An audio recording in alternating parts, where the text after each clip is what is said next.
Coming to management of heart transplant. Here you have to look at 3 pathophysiological conditions.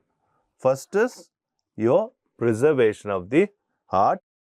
Next is the heart is totally denervated. The parasympathetic and sympathetic supply is cut off and there is elevated PVR. How we are going to deal with this 3 situation? Coming to myocardial preservation, even expeditious transplant procedure usually endure an ischemic period which is more than the reconstructive surgery. Your ischemic period is going to be more than the reconstructive surgery.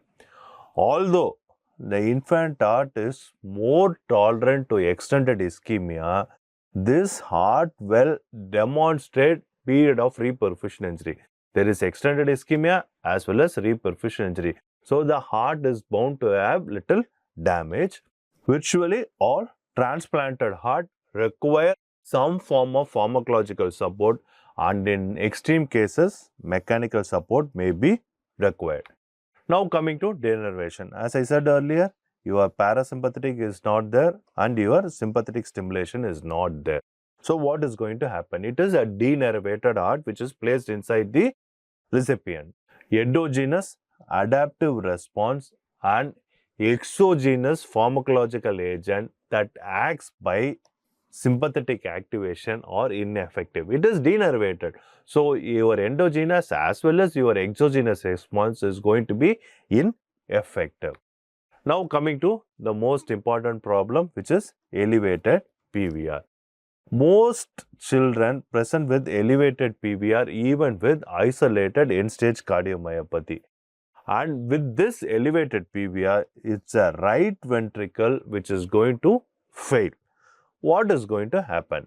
When your SVR is higher than the PVR, okay.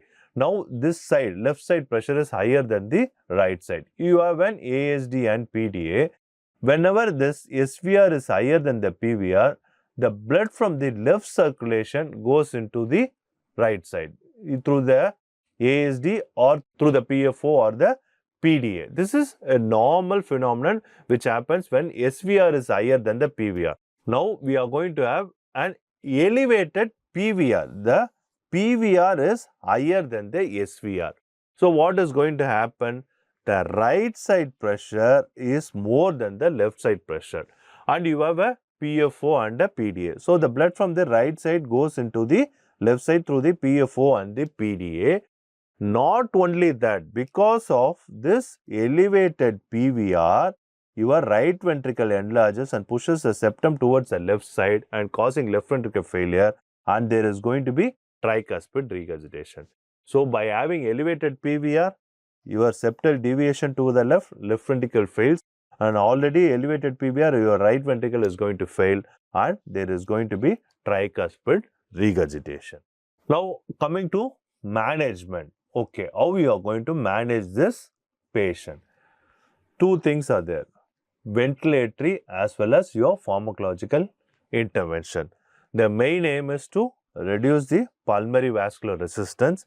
Next is to provide inotropic and chronotropic support.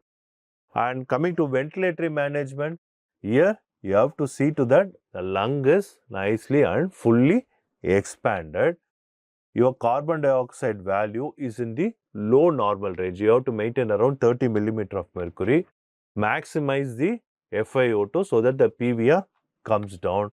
And in some cases, inhaled nitric oxide may be required in the post-cardiopulmonary bypass period. Inhaled nitric oxide will reduce the PVR and indirectly help the RV function. Low dose inotropic support such as epinephrine, milrinone, dopamine or isoproterenol may be required. The bottom line is to promote inotropy, chronotropy and lower the pulmonary vascular resistance.